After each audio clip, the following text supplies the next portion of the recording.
कृष्णा कृष्णा हरे हरे, हरे राम राम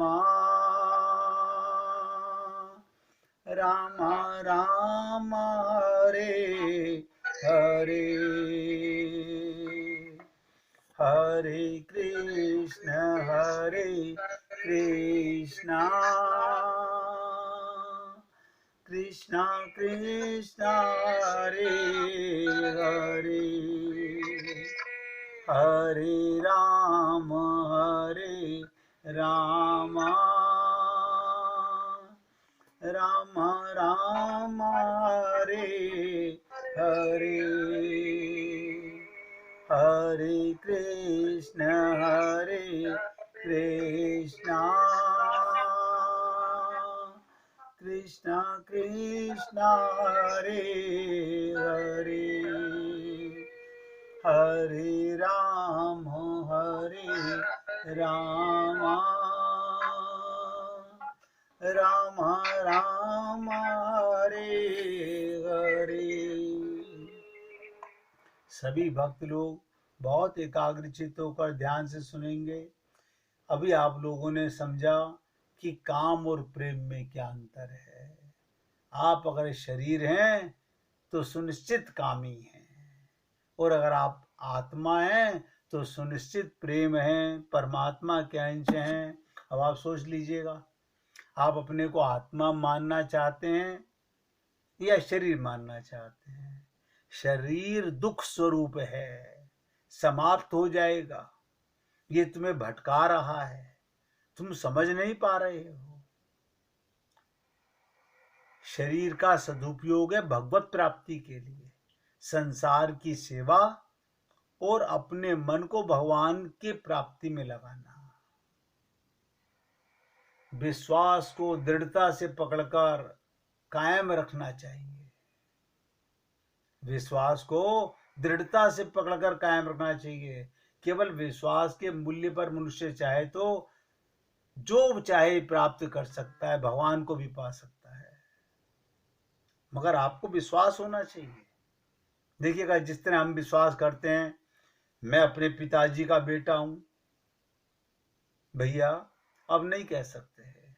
जिनको ज्ञान हो गया आत्मा का, वो यही कहेंगे ये शरीर पिता का अंश हो सकता है, मैं तो परमात्मा का अंश हूं, मैं दुख स्वरूप नहीं हूं, मैं मरण धर्मा नहीं हूं, मैं तो आत्मा हूं। इसलिए विश्वास को दृढ़ता से पकड़कर कायम रखना चाहिए। केवल विश्वास के मूल्य पर मनुष्य चाहे तो भगवान को भी प्राप्त कर सकता है। और बताऊं, नोट कीजिएगा सब लोग, सांसारिक प्रेम समाप्त होने वाला प्रेम है। क्या मतलब? पूर्णिमा से अमावस्या की ओर गतिशील है। प्रकाशवान आत्मा को अंधकार माया की ओर ले जा रहा है, आपको और हमको नजर नहीं आ रहा। सांसारिक प्रेम समाप्ति की ओर ले जा रहा है, पूर्णिमा से अमावस्या की ओर जा रहा है, परंतु भगवान का प्रेम प्रतिक्षण बढ़मान है, बढ़ता जा रहा है। उसमें प्रतिपदा और चतुर्थी भी नहीं, पूर्णिमा, वो अमावस्या से पूर्णिमा की ओर जा रहा है। आप सब लोग सोच सकते हैं इन बातों को कि मैं किधर जा रहा हूं। अक्सर लोग क्या कहते हैं, जब थोड़ी शरीर की उम्र बढ़ जाती है, बस अब हम मरने वाले हैं। अरे बाबा, क्या भक्ति करोगे, क्या साधना करोगे, जब तुम इतने उम्र गुजरने के बाद भी अपने को आत्मा नहीं मान रहे? तो तुम्हारा सारा ज्ञान कचरे के समान है, कूड़े के समान है, बेकार है। अब तो ये विश्वास होना चाहिए कि राम मरे तो मैं मरूं, वरना मरे बलाए। जब परमात्मा का वो अविनाशी है तो उसका अंश भी अविनाशी है। रामचरितमानस की ये चौपाई अपने घर में, डायरी में सब जगह नोट करके लिख के रखो।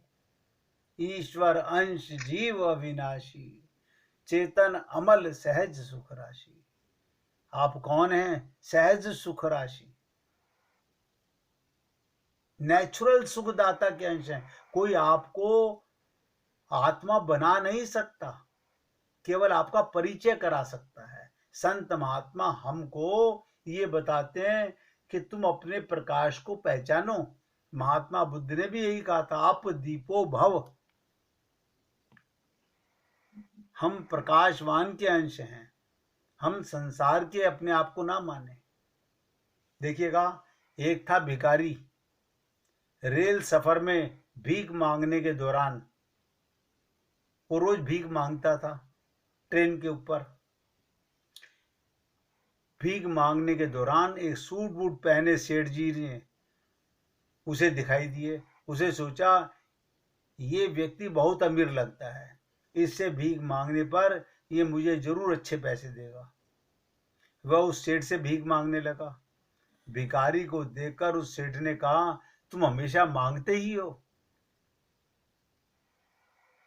तुम हमेशा मांगते ही हो, क्या कभी किसी को कुछ देते भी हो? भिखारी बोला, साहब मैं तो भिखारी हूं, हमेशा लोगों से मांगता ही रहता हूं, मेरी इतनी औकात कहां कि किसी को कुछ दे सकूं। सेठ बोला, जब किसी को कुछ दे नहीं सकते तो तुम्हें मांगने का भी कोई हक नहीं है। और वो सेठ जी क्या बोले, मैं एक व्यापारी हूं और लेन देन में विश्वास करता हूं, अगर तुम्हारे पास मुझे कुछ देने को हो तभी मैं तुम्हें बदले में कुछ दे सकता हूं। तभी वो स्टेशन आ गया जहां पर उस सेठ को उतरना था। वो ट्रेन से उतरा और चला गया। इधर भिखारी सेठ की कही हुई बात के बारे में सोचने लगा। सेठ के द्वारा कही गई बात उस भिखारी के दिल में उतर गई। वो सोचने लगा, शायद मुझे भीख में अधिक पैसा इसलिए नहीं मिलता क्योंकि मैं उसके बदले में किसी को कुछ दे नहीं पाता हूँ। लेकिन मैं तो भिखारी हूँ, किसी को कुछ देने लायक भी नहीं हूँ, परंतु कब तक मैं लोगों को बिना कुछ दिए केवल मांगता ही रहूंगा। बहुत सोचने के बाद भिखारी ने निर्णय किया कि जो भी व्यक्ति उसे भीख देगा उसके बदले में वो भी उस व्यक्ति को कुछ जरूर देगा। बहुत ध्यान से सुनिएगा, मैं आपको कोई भी ऐसी कथा, कोई ऐसा प्रसंग नहीं सुनाता हूं जो हमारे को भगवान की ओर प्रेरित ना करे। उसके दिमाग में ये प्रश्न चल रहा था कि वो खुद भिखारी है तो भीख के बदले में वो दूसरे को क्या दे सकता है। इस बात को सोचते हुए सारा दिन गुजर गया, लेकिन उसे अपने प्रश्न का कोई उत्तर नहीं मिला। दूसरे दिन जब वो स्टेशन के पास बैठा हुआ था, तभी उसकी नजर कुछ फूलों पर पड़ी जो स्टेशन के आसपास के पौधों पर खिल रहे थे। उसने सोचा, क्यों ना मैं लोगों को भीख के बदले एक एक फूल दे दिया करूं। उसको अपना ये विचार अच्छा लगा और उसने वहां से कुछ फूल तोड़ लिए। वो ट्रेन में भीख मांगने पहुंचा। जब भी कोई उसे भीख देता, वो उसके बदले में वो भीख देने वाले को फूल देता। उन फूलों को लोग खुश होकर अपने पास रख लेते।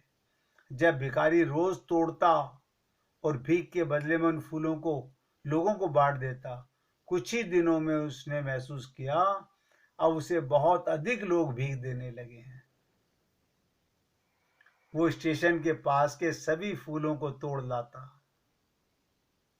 और जब तक उसके पास फूल रहते तब तक उसे बहुत से लोग भीख देते, लेकिन जब फूल बांटते बांटते समाप्त हो जाते उसे भीख भी नहीं मिलती थी। नित्य ऐसा ही चलता रहा। एक दिन जब वो भीख मांग रहा था, उसने देखा वही सेठ ट्रेन में बैठे हैं, जिसकी वजह से उसे भीख के बदले फूल देने की प्रेरणा मिली। वो तुरंत उस व्यक्ति के पास पहुंचा और भीख मांगते हुए बोला, आज मेरे पास आपको देने के लिए कुछ फूल हैं, आप मुझे भीख दीजिए, बदले में मैं भी आपको एक फूल दूंगा। सेठ ने उसे भीख के रूप में कुछ पैसे दिए अब भिखारी ने उसको फूल दिया। उस सेठ को वो बात बहुत पसंद आई। सेठ बोला, वाह क्या बात है, आज तुम भी मेरी तरह एक व्यापारी बन गए हो। इतना कहकर फूल लेकर वो सेठ स्टेशन पर उतर गया। लेकिन उस सेठ द्वारा कही गई बात एक बार फिर उस भिखारी के दिल में उतर गई। वो बार बार उस सेठ के द्वारा कही गई बात के बारे में सोचने लगा और खुश होने लगा। उसकी आंखों में चमक आने लगी। उसे लगने लगा अब उसके साथ हाथ सफलता की वो चाबी लग गई है। सब ध्यान से सुनिएगा। उसके हाथ सफलता की चाबी लग गई है, जिसके द्वारा वह अपने जीवन को बदल सकता है। वो तुरंत ट्रेन से नीचे उतरा और उत्साहित होकर बहुत तेज आवाज में ऊपर आसमान की ओर देखकर बोला, मैं भिखारी नहीं हूं, मैं तो एक व्यापारी हूं। मैं भी उस सेठ जैसा बन सकता हूं, मैं भी अमीर बन सकता हूं। लोगों ने उसे देखा तो सोचा कि शायद वो भिखारी पागल हो गया है। अगले दिन से वो भिखारी उस स्टेशन पर फिर कभी नहीं नजर आया। 1 वर्ष के बाद इसी स्टेशन पर 2 व्यक्ति सूट वूट पहने हुए यात्रा कर रहे थे। दोनों ने एक दूसरे को देखा तो उनसे एक ने दूसरे को हाथ जोड़कर प्रणाम किया और कहा, क्या आपने मुझे पहचाना? दूसरा सेठ बोला, नहीं, शायद हम लोग पहली बार मिल रहे हैं। पहला व्यक्ति बोला, सेठ जी आप याद कीजिए, हम पहली बार नहीं बल्कि तीसरी बार मिल रहे हैं। सेठ बोला, मुझे याद नहीं आ रहा, वैसे हम पहले 2 बार कब मिले? पहला व्यक्ति मुस्कुराकर बोला, हम पहले ही 2 बार इसी ट्रेन में मिले थे। मैं वही भिखारी हूँ जिसको आपने पहली मुलाकात में बताया कि मुझे जीवन में क्या करना चाहिए, और दूसरी मुलाकात में बताया मैं वास्तव में कौन हूँ। हमें संत महात्मा क्या बताते हैं, मुझे क्या करना चाहिए और वास्तव में मैं कौन हूँ। नतीजा ये निकला, आज मैं फूलों का एक बहुत बड़ा व्यापारी हूँ और इसी व्यापार के काम से दूसरे शहर जा रहा हूँ। आपने मुझे पहली मुलाकात में प्रकृति का नियम बताया था, जिसके अनुसार हमें तभी कुछ मिलता है जब हम कुछ देते हैं। लेन देन का वो नियम वास्तव में काम करता है। मैंने बहुत अच्छी तरह महसूस किया, लेकिन मैं खुद को हमेशा भिखारी ही समझता रहा। इससे ऊपर उठकर मैंने कभी सोचा ही नहीं था। और जब आपने मेरी दूसरी मुलाकात हुई तो आपने मुझे बताया कि मैं व्यापारी बन चुका हूँ। अब मैं समझ चुका था मैं वास्तव में एक भिखारी नहीं बल्कि व्यापारी बन चुका हूँ। मैं आप लोगों से निवेदन करता हूँ, इसलिए स्वयं को जानने पर सबसे अधिक जोर दिया जाए। फिर कहा, सोहम शिवोहम। समझ की तो बात है। भिखारी ने स्वयं को तब तक भिखारी समझा। अब आप सोचिएगा, आप अपने को जब तक शरीर मानोगे तो साथ में ये भी कहोगे एक दिन मरने वाला हूं, एक दिन मिटने वाला हूं। और आत्मा मानते के साथ ही आप प्रेम प्रदान करने वाले व्यापारी हो गए। हमें हमारे गुरु ने आत्मज्ञान कराया। मैं आप सब लोगों से रोज निवेदन करता हूँ कि जीवो अपनी भूल सुधारो, जो तुमसे ये ना सुधरे तो ब्रजराज पुकारो। अब आप सोचिएगा, क्या जरूरत है भिखारी बनने की, क्या जरूरत है मरने वाला बनने की। हे अजन्मा अमर आत्मा, क्यों परेशान हो रहा है? ज्ञान से मन को संभालो, लक्ष्य को क्यों खो रहा है? अपने को जिसने सत्संग सुना, आत्मा माना, वो कभी नहीं मरेगा। वो अजन्मा है, अमर है, अविनाशी है। अब भी आप लोग अगर ये सोचते रहें कि मैं अपने आप को नहीं पहचान पा रहा हूं, तो और सुन लीजिएगा, तुम प्रेम स्वरूप हो। मैं बना नहीं रहा हूं तुम्हें, तुम परमात्मा के अंश हो। परमात्मा कौन है? प्रेम स्वरूप है। तो तुम किसके अंश हो? अब सोचिएगा, आप मरने वाले के अंश बनना चाहते हो या परमात्मा के अंश बनना चाहते हो? जबकि हो परमात्मा के अंश ही। उसके अंश मानोगे तो अंश को पाओगे, मरने वाले का अंश मानोगे तो मरने वालों के घर जाओगे। अब कोई भी, मैं समझता हूं, ये त्रुटि भक्त नहीं करेगा। अब कोई भी मरने वालों के पीछे नहीं जाएगा, संसार में नहीं भटकेगा। इसलिए मैंने आप लोगों से निवेदन किया कि तुम प्रेम स्वरूप हो, मैं प्रेम स्वरूप हूं। प्रेम में सुख दुख सब प्रेम स्वरूप ही होता है। यही तो व्यापार है। प्रेम में सुख दुख सब प्रेम स्वरूप है। यानी सुख आए तो भी प्रेम का स्वरूप है, दुख आए तो भी प्रेम का स्वरूप है। प्रेम करने से होता नहीं, छोड़ने से छूटता नहीं। एक एक शब्द ध्यान दो। प्रेम करने से होता नहीं, छोड़ने से छूटता नहीं। ये तो असाध्य व्याधि है। रो या हंसो सब ठीक, दूर रहो या निकट कोई अंतर नहीं। कोई प्रियतम बनना नहीं, कोई प्रेमी बनना नहीं। बनना तो ढोंग है। हम स्वाभाविक परमात्मा के अंश प्रेम स्वरूप हैं। हम अपने असली स्वरूप को पहचान नहीं पाते। जिस दिन आप और हम सब लोग अपने असली स्वरूप को पहचान जाएंगे, उस दिन सदा के लिए दुख मिट जाएगा। अब नोट कीजिएगा, बहुत गहरी बात बोल रहा हूं। विश्वास प्रेम का बाप है।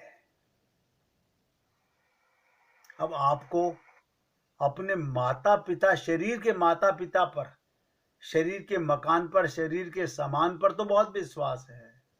अपने प्रीतम परमात्मा पर विश्वास नहीं, जिसके रहमो करम पर आप ये देख पा रहे हैं ये मेरा मकान है। मकान में कोई ताकत नहीं है। मकान आपको सांस नहीं दे रहा, धन आपको सांस नहीं दे रहा, कोई माता पिता आपको सांस नहीं दे रहा।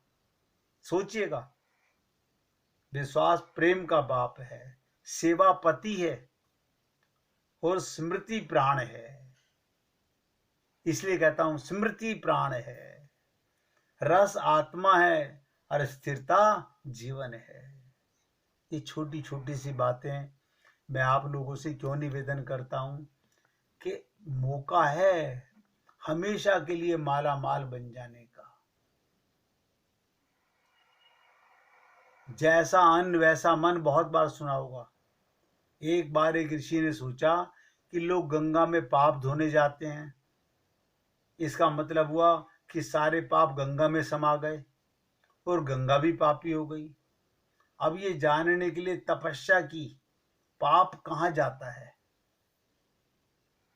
ऋषि ने तपस्या की, सोचने लगा कि जानना चाहता हूं पाप जाता कहां है। तपस्या करने के फलस्वरूप देवता प्रकट हुए। ऋषि ने पूछा कि भगवान, जो पाप गंगा में धोया जाता है वो पाप कहां जाता है। भगवान ने कहा चलो गंगा से पूछते हैं। दोनों लोग गंगा के पास गए और कहा, हे गंगे, जो लोग तुम्हारे यहाँ पाप धोते हैं तो इसका मतलब आप भी पापी हुई। गंगा ने कहा, मैं क्यों पापी हुई? मैं तो सारे पापों को ले जाकर समुद्र को अर्पित कर देती हूं। नदियां कहां जाके मिलती हैं? समुद्र में जाकर मिलती हैं। नदियां ने कहा, मैं तो समुद्र को अर्पित कर देती हूं पाप। अब वे लोग समुद्र के पास चले गए। हे सागर, गंगा जो सारी नदियां जो पाप आपको अर्पित कर देती हैं तो इसका मतलब आप भी पापी हुए। समुद्र ने कहा, मैं क्यों पापी हुआ? मैं तो सारे पापों को लेकर भाप बनाकर बादल पर बना देता हूं। कहां जाते हैं? बादल बन करके उड़ जाते हैं। अब वे लोग बादल के पास गए और कहा, हे बादलों, समुद्र जो पापों को भाप बनाकर बादल बना देते हैं, तो इसका मतलब आप पापी हो। बादलों ने कहा, नहीं, मैं क्यों पापी हुआ? मैं तो इस सारे पापों को वापस पानी बरसाकर धरती पर भेज देता हूं, जिससे अन्न उपजता है, जिसको मानव खाता है। उस अन्न में जो अन्न जिस मानसिक स्थिति से उगाया जाता है, जिस प्रवृत्ति से प्राप्त किया जाता है, जिस मानसिक अवस्था में खाया जाता है, उसी के अनुसार मानव की मानसिकता बनती है। ध्यान दीजिएगा, आप जैसे कर्म करते हो, अन्न को जिस वृत्ति कमाई से प्राप्त किया जाता है, जिस मानसिक अवस्था में खाया जाता है, वैसे ही विचार मानव के मन में आते हैं।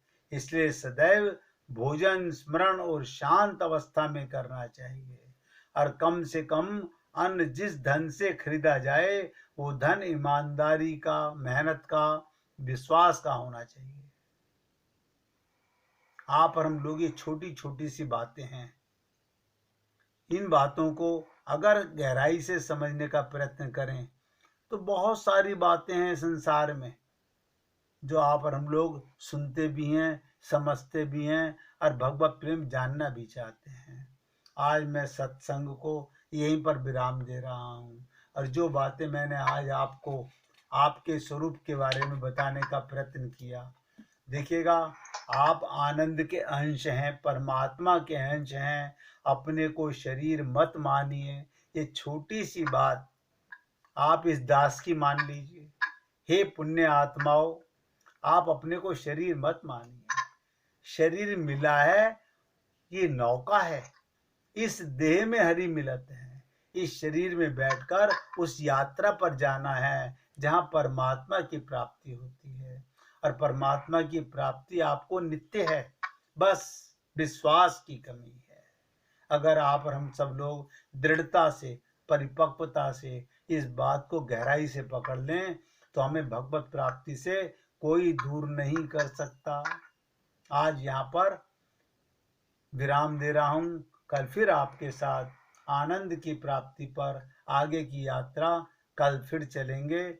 आज के लिए राधे राधे गोविंदा, राधे राधे गोविंदा, भजो राधे राधे गोविंदा, राधे राधे गोविंदा, गोविंदा गोविंदा गोविंदा, राधे राधे गोविंदा, गोविंदा गोविंदा गोविंदा, राधे राधे गोविंदा,